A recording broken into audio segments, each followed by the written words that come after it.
Unti-unti nang marireveal ang lahat kung bakit napili si Jinwoo bilang isang player dahil muli siyang tinawag ng gods upang pabalikin sa Cartenon Temple kung saan siya nagsimula. Samantalang nagsimula ng humakbang ang mga monarch sa kanilang planong catastrophic distraction na pilit pinipigilan ng ama ni Jinwoo na si Song Il-wan.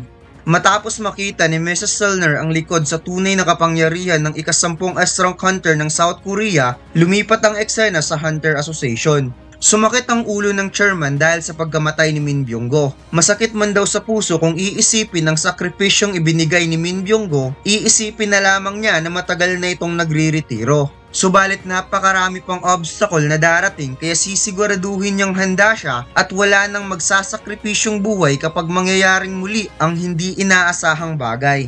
May tumawag kay Go Gun-hye at ipinaalam sa kanya na mayroong B-rank gate na lumitaw sa gitna ng kalsada, kaya naisip niyang hindi average hunter ang kailangan para i-clear ang gate na ito. Kaya nakapag-decide siya na tumawag na lamang sa top 5 guild. Ngunit bigla niyang naisip, ang gate na nagbukas sa gitna ng kalsada ay malapit lang sa bagong bukas na office ni Song Jinwoo. Samantalang si Jinwoo, napaisip kung ano ang nakita ni Mrs. Selner sa kanyang kapangyarihan, bakit ito nanginginig sa takot at mukhang malabo nang mangyari na magkikita pa silang muli. Napansin ni Jinwoo ang grabing traffic sa kalsada at biglang tumawag si Go Gun-hye sa kanya. Kaya nalaman niyang kaya pala traffic dahil sa gate na lumitaw sa gitna mismo ng kalsada. Sinabi ng chairman ang gate na lumitaw ay isang B-rank gate at gusto sana niyang ipaubayan na ito kay Jinwoo.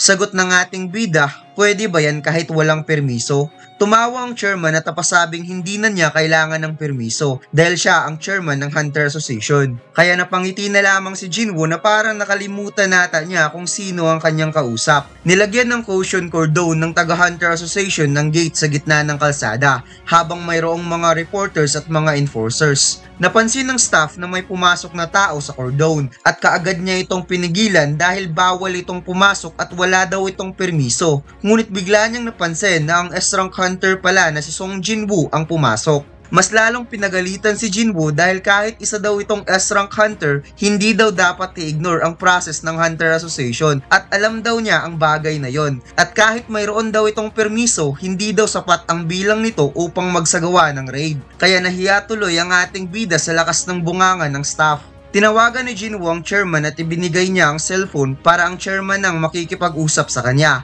habang si Jinwoo kaagad nang pumasok sa gate. Nainis ang staff ng Hunter Association dahil pumasok ito na hindi man lang nagpaalam sa kanya at humiling siya na sana mabalian daw si Jinwoo sa loob ng gate. Napansin ng ibang staff at security ang pagbabago ng energy wave sa pagpasok ni Jinwoo dahil nag-iba ang kulay nito at naging red gate.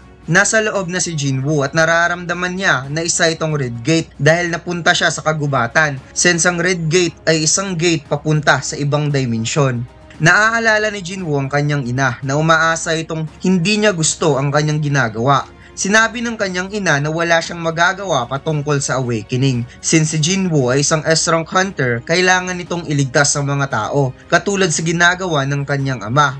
Bago daw naging hunter ang kanyang ama, isa daw itong firefighter. Na-inlove daw siya nito dahil nagliligtas ito ng mga tao at wala siyang magagawa kung ito rin ang gusto ng kanilang anak. Kaya gumaan ang pakiramdam ni Jinwoo dahil alam niyang hindi against ang kanyang ina na isa siyang hunter. Sinalubong si Jinwoo ng maraming monster at kaagad niyang tinawag ang mga shadows dahil tatapusin daw niya ito ng isang araw lang. Habang nakikipaglaban ng kanyang mga shadows, sinabi ni Jinwoo, ipinanganak daw ang mga hunter upang mag-hunt at hindi lang monster ang kanilang kalaban. Kaya kailangan nilang mag-ingat para hindi sila ma-hunting ng mga hunters. Ang kanilang mga posisyon nagbabago anumang oras, kaya ang mga hunter ay dapat nakahanda sa anumang bagay. Kahit mayroong 100 or 1,000 beast na hahantingin ng mga hunters, hindi pa rin ito matatapos kailanman. At makikitang inubos na ng mga shadows ang mga monster na sumalakay kay Jinwoo. At sinabi ng ating bida, ang next niyang target ay ang mga big time hunters na sina Thomas Andre, Leo Zigang, Wang Dongsu at iba pang malalakas na hunter sa buong mundo. At ang kanyang goal ay pigilan ang pag-hunt ng kapwa nito hunter. Sobrang ganda talaga ng 6i Gojo t-shirt design natin mga lods at sobrang dami nang nag-order nito. Sino ba naman ang hindi gustong mag-order sa sobrang angas ni Gojo? At mayroon tayong bagong t-shirt design na i-release this month. Jujutsu Kaisen, Gojo X Sukuna at One Piece Sun God Nika. Kaya sa mga gustong mag-order, check nyo na lang ang link sa description o comment section. Lumipat ang eksena sa isa sa mga gate ng Western country. Nagulat ang mga hunter ng US dahil may biglang lumitaw na isang hindi pangkaraniwang humanoid monster sa loob ng dungeon. Wika nito, mukhang wala dito ang Fragment Brilliant of Light at matalino daw ito magtago. Bigla niyang napansin na mayroong sumunod sa kanya at ito pala ay si Yogomon, ang Monarch of Transfiguration.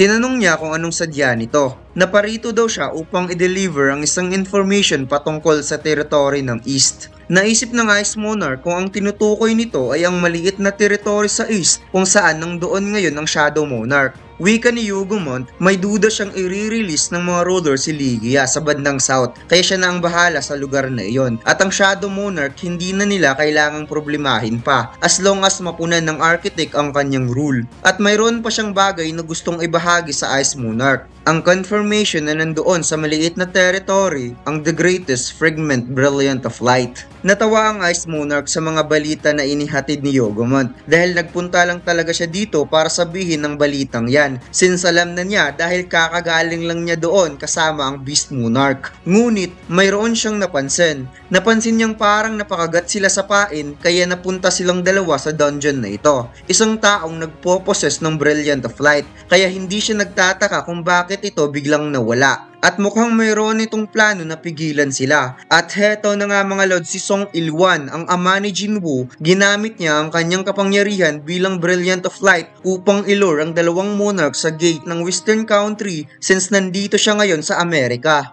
Napatanong si Song Il-wan kung ang tinutukoy nilang maliit na territory ay ang bansang Korea. Sagot ng Ice Monarch, bakit ka naman interesado doon? Tugon ni Yogomon kay Monarch of Frost, sa tingin daw niya wala silang oras para makipaglaro sa taong yan. Kaagad pumasok sa gate si Yogomon habang papasok na rin ng Ice Monarch at sinabing, subukan mo na lang pigilan kami kung kaya mo. Kaagad kinuha ni Song Il-wan ang dalawang dagger na parang nakatago lang ito sa kanyang sleeves at hindi daw niya hahayaang makatakas ang dalawa. Gumawa ng ice shield ang Monarch of Frost ngunit madali lang itong nawasak ni Song Il-wan at maya-maya gumawa ng malaking pagsabog sa pagitan ng dalawa. Lumipat ang eksena sa Red Gate.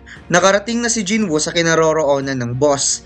Tinanong ang ating bida kung siya ba ang pumatay sa kanyang mga brothers. At napahanga daw siya dahil si Jinwoo lang ang nakarating sa lugar na kinaroroonan niya. At mas namangha siya dahil kaya daw nitong makipag-usap sa kanila. However, hanggang dito lang ang lahat dahil ang kanyang mga kasama nakapalibot ngayon sa kagubatan at nag-aantay lang ng kanyang go signal. Tinawag ng boss ang kanyang comrade for ambush, ngunit walang lumabas kahit isang comrade man lang. Sa halip, tinawag ni Jinwoo ang kanyang mga shadows, dala-dala ang mga comrade ng boss na patay na. Sinabi ni Jinwoo, nakakatawa daw ang boss na ito dahil mukhang wala nang natitira sa comrade na ipinagmamalaki niya. Napadilat ang mata ng boss at hindi siya makapaniwala sa kanyang nakita dahil ang nag-iisang kalaban kanina biglang dumami. Ngunit hindi niya napansin na may naghagis sa kanya at nag-bounce back lang ito sa tigas ng kanyang mukha. At nakuha ng boss ang bagay na inihagis at nakita niyang ulo pala ito ng kanyang comrade. At mukhang ang naghagis ay si Beru dahil may bit-bit itong tatlong ulo. Since mahilig nga kumain at pumugot ng ulo itong si Beru. Namuot ang galit ng boss sa ginawa ni Jinwoo sa kanyang comrade kaya kaagad ditong sumalakay habang ang ating bida ay napasabing patayin silang lahat. Kaagad sumalakay ang mga shadows habang si Iron ginamit ang kanyang malaking palakol towards monster at mukhang nakakakita ito ng bagong partner, ang High Orcs. Sinalakay si Jinwoo ng dalawang monster at kaagad pumagit na si Tank at gumawa ng slashing attack sa dalawang monster gamit ang kanyang claw. Sinabi ng boss kay Jinwoo, huwag daw itong maging stupid sa kanya. Ngunit hindi niya napansin sa sobrang bilis ng dalawang shadow, pinutol ni Beru ang kanyang braso habang pinutol ni Igris ang kanyang paa. Hindi na nakatayo ang boss sa tinding natamo nitong pinsala. Habang si Toss ginamit ang magic spell, ang Hame of Giant. Pagkatapos nag-follow up pa ng magic spell, inactivate ang Hame Reverse Gravity. Kaya bumaon sa lupa ang boss sa lakas ng gravity. Lumapit si Jinwoo at napasabing hindi daw ito sasaktan kung sasagutin niya ang mga tanong. Ngunit maya-maya, patay na ang boss at wala siyang nakuha kahit isang information man lang dahil palaging nag-i-interfere ang system. Sinabi ni Jinwoo, okay lang naman. Alam niyang malalaman din niya ang lahat sa tamang panahon habang kinuha niya ang key sa kanyang inventory. Ang key na walang description na nakuha niya sa Curse Random Box pagkatapos niyang maklear ang Demon Castle. Matapos ang Jeju Island Raid, umabot siya sa level 100 at official sinabi ng system na nagawa niyang ma-meet ang lahat ng mga requirements. And then, saka pa nag-reveal ang information ng key at ito pala ay ang key ng Cartenon Temple na para bang pagkatapos ng lahat ng pagsubok ni Jinwoo bilang isang player ay babalik siya sa lugar kung saan siya nagsisimula upang i-reveal kung bakit siya napili bilang isang player. At ang location ng gate ay papahayag pagkatapos maubos ang natitirang oras. At mukhang muling magbubukas ang double dungeon para tawagin siya, ngunit marami na daw nagbago. Kung ito daw ay nakaplano na noon pa, ibig sabihin naghihintay lang ito sa kanyang pagbalik habang ipinapakitang nakangiting naghihintay sa kanya ang gods of the Cartenon Temple. At dito lang nagtatapos ang ating kwento mga lods. Huwag mo sanang kalimutang mag-like, comment at mag-subscribe sa ating YouTube channel at mag-follow sa ating Facebook page. Salamat!